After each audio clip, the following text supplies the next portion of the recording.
C'est eux qui ont regardé que j'étais élégant. Ils m'ont demandé de venir parler. Mais en tout cas, on a été ici pendant une quarantaine d'années à peu près.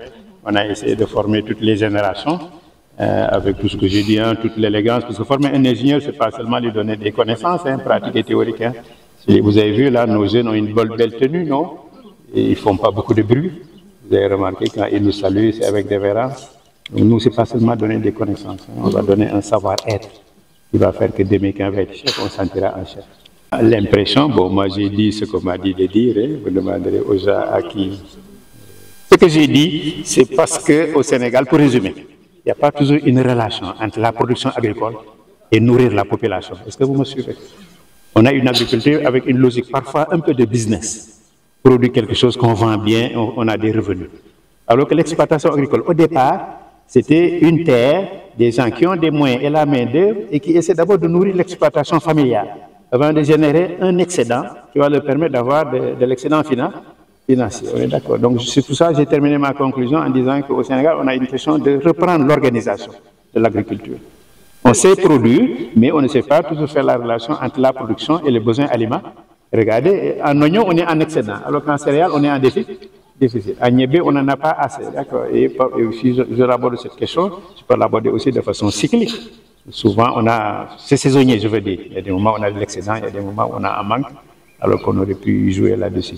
Autre chose que je voulais dire aussi, c'est qu'il y a des éléments de l'agriculture qui peuvent être pris en charge par les producteurs. C'est des échelles qui demandent des moyens financiers, ça demande des schémas d'organisation. C'est là où l'État aussi, par les politiques, va pouvoir accompagner par les infrastructures et par les dispositifs aussi de facilitation, voilà, de renforcement de compétences. Hein, on en a parlé ici, c'est extrêmement important. Et ça, c'est que depuis le début, on nous a dit de former des ingénieurs. Bon, ce qu'on a globalement su bien faire. On nous a demandé aussi de recycler les gens. Notre collègue la Massamba a beaucoup parlé. Hein. Le recyclage porte souvent des échelles Bac+2 ou des gens même qui ont un niveau élémentaire à qui on apprend à créer une ferme, à la monter et à gérer les aspects techniques de la ferme.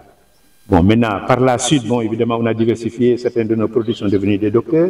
Moi qui vous parle, je suis un produit de l'INSA, je peux le dire comme ça. Et j'ai fait un doctorat, je suis devenu professeur. On a d'autres collègues et on nous demande d'intervenir ailleurs. Mais le champ est énorme. L'INSA ne peut pas l'assurer tout seul. Et je disais dans la conférence que la formation va du Bac+2, DUT, BTS et tout, jusqu'à Bac+5 ingénieur ou au-delà, dans le doctorat. Il y a de la place pour tout le monde et je pense que nous, on va rester dans la niche que nous savons faire. On sait former des ingénieurs, on sait recycler des agents techniques, on sait aider à monter des fermes, on sait jouer le rôle de conseiller qu'on attend de nous. Mais je veux dire, le champ est énorme, hein. L'État ne pourra pas l'assurer tout seul. Actuellement, oui, on dirait qu'ils nous ont écoutés. Hein. Aujourd'hui, là, quand j'ai parlé, vous avez dit, il est actuel ou il est hors sujet? Oui, évidemment. C'est pas, nous, on n'a rien inventé, on était déjà actuel, on était déjà dedans. Le directeur reviendra là-dessus. Hein. C'est extrêmement important de savoir que ce qu'on a fait, vous avez vu la mission que j'avais décrite au départ dans la formation. Et on dirait que si on la reprend aujourd'hui, là, mais rappelez-vous aussi d'une chose, hein, ce n'est pas seulement une agriculture, on dit différentes filières ou différents niveaux de formation, chacun jouant le rôle qu'il devra jouer et dans la complémentarité, on assure la nourriture de la population. Vous avez dit que ce n'est pas le privé qui va nous. Oui. Un des étudiants vous a écouté. Oui, pour une raison simple, c'est que le privé ne prend qu'une spéculation qui lui est rentable. Et souvent rapidement rentable, c'est souvent ça. Or, une population ne se nourrit pas que des œufs, ou ne se nourrit pas que de poulet de chair. Encore, ils doivent s'en nourrir, il faut avoir les moyens financiers pour y accéder. Je veux dire, l'État garde encore sa primauté de la politique agricole, de son rôle d'assurer la nourriture et la subsistance de la population, d'accord. Et les autres viennent en complément. Mais je vais conclure là-dessus. Hein. L'agriculture, ce n'est pas seulement des questions techniques. Et que vous, là, vous pensez qu'il faut de bons agronomes qui courent, qui sautillent. Non, il y a des questions socio-économiques, des questions de logique de marché, de complémentarité entre les zones de production. Et la palette de la filière agroalimentaire, c'est ça qui transforme et qui aide à la conservation. Je vais le laisser là. C'est des techniciens comme moi. Hein. Difficile à dire. En tout cas, on s'est produit des légumes et en très grande quantité. Ça, le même effort qu'on a fait sur les légumes, là, mon ami, si on le faisait ça sur les autres productions, on y arriverait. Mais c'est là où je parlais de l'incitation à la production. Qu'est-ce qui va pousser les gens à produire de la même façon qu'on produit les légumes, qu'on produit le maïs, qu'on produit le sorgho ou le sésame, vous suivez un peu. Cette incitation, cette impulsion-là, ce n'est pas le privé qui va le faire, vous suivez un peu. C'est encore le rôle de l'État, là. Nous avons tenu à travers notre conférence à rappeler aux agronomes c'est quoi d'abord leur métier. Je pense que techniciens de haut niveau capables de répondre aux questions du développement. Les questions auxquelles vous m'avez posées tout à l'heure, là, ce sont les questions qui vont dans ce sens. Hein. J'ai abordé juste les questions techniques, eux, ils verront dans leur formation. D'accord. Tu as repris toute la conférence, hein, jeune homme. J'y ai répondu par petits morceaux. J'ai dit bonne compétence technique.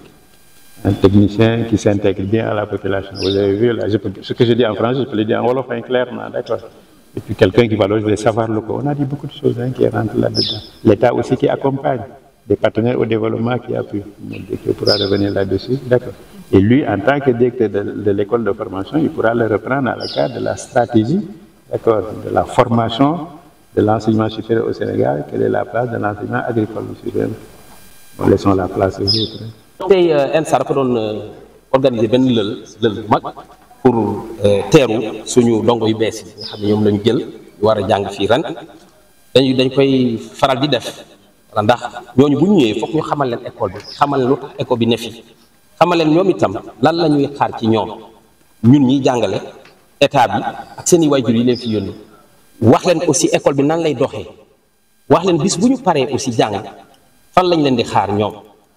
loolu lu mel noonu lañu leen di rappeler bu ñu paree aussi wax dëgg yàlla ñu sant gërëm ñëpp ñi fi doon liggéey parce que bu dul ñoom buñ ci jàppul lii ñu am duñu ko am aussi gën leen mobiliser nag gën leen encourager pour ñu takkuwaat dëgg ren at bi nga xam ne moom la ñuy sumb vraiment at yi ñu doxal ko ci jàmm et puis mu jeex ci jàmm et puis ñu lépp loo xam ne mébét yi ñu am ñu mën ko jot